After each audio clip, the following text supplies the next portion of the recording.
आइए हम लोग इस वीडियो में देखते हैं वैदिक युग के हम लोग महाभारत और रामायण महाकाव्य के बारे में देख रहे थे। उन दोनों में अंतर और समानता देख रहे थे। तो दो ठो देख लिए थे, चलिए अगला देखते हैं। परंपरागत रूप से ये महाभारत का हिस्सा है और इधर आपका रामायण का। परंपरागत रूप से ऐसा विश्वास किया जाता है कि युद्ध द्वापर युग में हुआ, लेकिन इतिहासकार महाभारत की घटनाओं और सामाजिक चरित्र को ध्यान में रखकर इसे रामायण से पहले के विकास काल का ग्रंथ मानते हैं, क्योंकि महाभारत कालीन घटनाएं इंडो गंगा की सीमा और ऊपरी गंगा घाटी से संबद्ध है। इस साइड का आपका कहना है महाभारत का। इधर देखते हैं हम लोग।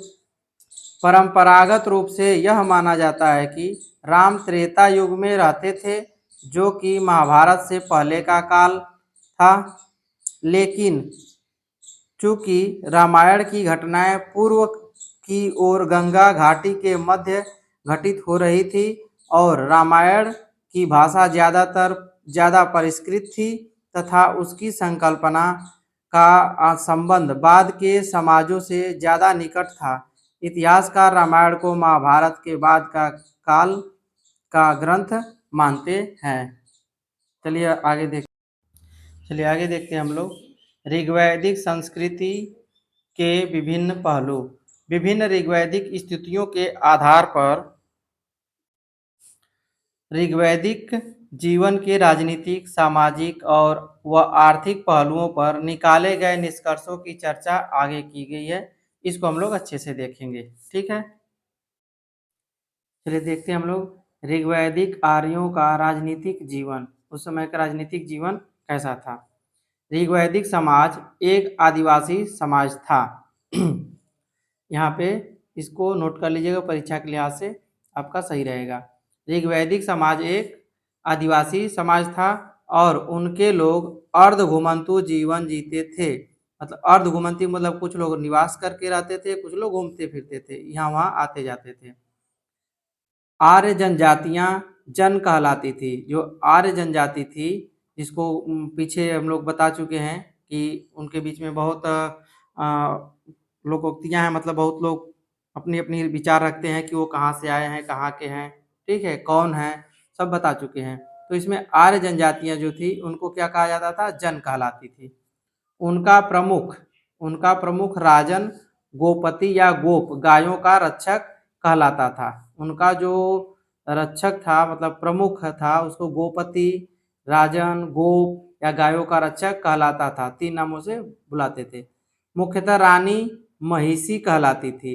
जनों का अक्सर पहाड़ियों के साथ टकराव होता रहता था, जो आर्यों के मवेशियों को जंगल में छिपा देते थे, इसलिए उन्हें आर्यों का शत्रु समझा जाता था।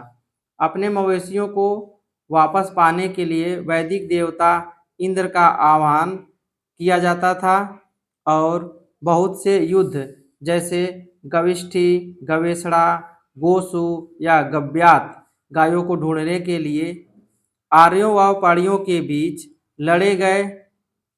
इस प्रकार राजन का प्रमुख कार्य जन और पशुओं की दुश्मनों से सुरक्षा के साथ जन की ओर देवताओं से प्रार्थना अर्पण करना था। अब आगे हम लोग देखते हैं राजनीतिक और प्रशासन से संबंधित कुछ पहलू। पहला है आपका समाज का राजनीतिक ढांचा काफ़ी हद तक राजशाही रूप में मिलता जुलता था, लेकिन गोपति मतलब गायों का रक्षक, गोपति का पद वंशानुगत नहीं था। मतलब ये गायों का रक्षक जो था वंशानुगत नहीं था और उनका चयन कुल लोगों के बीच से ही किया जाता था। जो गोपति था कुल लोगों के बीच से चयनित किया जाता था और संभवतः सभा द्वारा चुना जाता था, जिसे समिति कहते थे, ठीक है। अगला है आपका दूसरा, इस काल की कुछ महत्वपूर्ण जनजातीय सभाएं थी। पहले सभा अभिजात्य वर्ग विशिष्ट संस्था को ध्यान में रखकर बनी छोटी संस्था थी। सभा जो थी अभिजात्य वर्ग का छोटी संस्था थी। समिति व्यापक आधार पर बनी जनसभा, इसके सभापति ईशान होते थे। अगला आपका विदत जनजातीय सभा जिसके विविध कार्य थे। गण सभा या टोली। तो चलिए आज हम लोग यहाँ तक देख लिए, अगले दिन इसका अगला हिस्सा देखेंगे। धन्यवाद।